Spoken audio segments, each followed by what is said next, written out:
So what do you think? It's gonna be close. Decision time. Michelle wins. Fat kids run laps. Anne wins. We're talking MS and dancing pony colic. It's a real thing. So we're counting down the Fab 5 First Ladies and their causes. And that's today's BFD. Brain Food Daily. I never want to be First Lady. I mean, Air Force One, that would be totally fun. And you get to pick out a celebrity couple to be friends with. I mean, that'd be cool, like the Obamas and the Z's.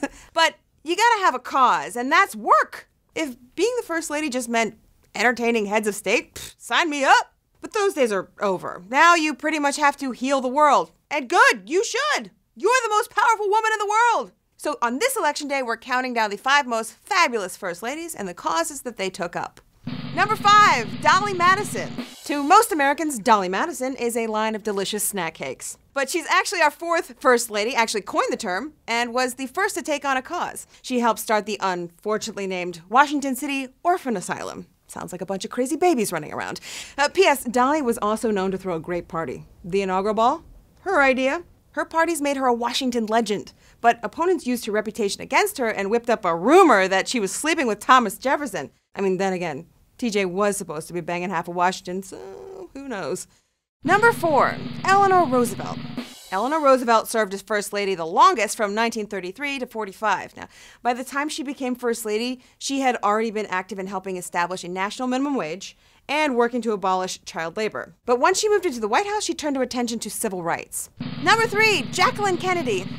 She was just 31 when she became First Lady. She really redefined the role. The media loved her, the public adored her, and when it came to 60s fashion, she was pretty much it. Causes? Kinda, sorta, but she was no activist. One of her major undertakings was a complete remodeling of the White House, culminating in the first ever televised tour. And here's the Blue Room, where Jack and Marilyn had their first three-way. She was only in the White House for 3 years, but she never left the public eye. And her style left an impression on millions of American women, including those who followed in her footsteps. Bringing us to number 2, Michelle Obama. Michelle Robinson Obama. Jackie O's style, Eleanor Roosevelt's grit, and Madonna's guns.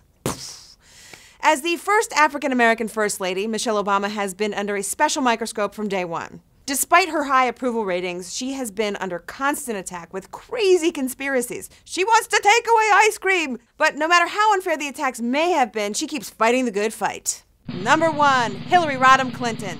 Hillary Clinton knows a thing or two about perseverance. In her 8 years as First Lady, she endured both political and personal attacks played out in the spotlight of 24-hour news.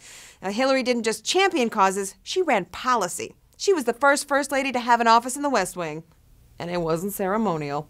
In 1993, Hillary headed the National Task Force on Healthcare Reform, a comprehensive proposal requiring employers to provide health coverage to their employees. Opponents were so hostile, she was often forced to wear a bulletproof vest when appearing to promote the plan. Now, while First Lady, she created the Office of Violence Against Women, the Adoption and Safe Families Act, and fought for programs assisting single mothers and foster children. As her husband said at the recent Democratic convention, sometimes it takes brass.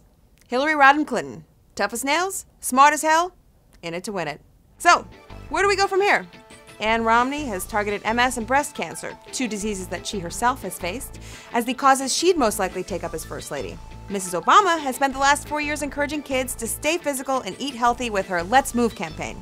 Click on the link below to join her in helping raise a healthier generation of kids at letsmove.gov. And you can learn more about MS by visiting the National Multiple Sclerosis Society at nationalmssociety.org. I'm Kimmy Gatewood. Thanks for watching, and be sure to subscribe.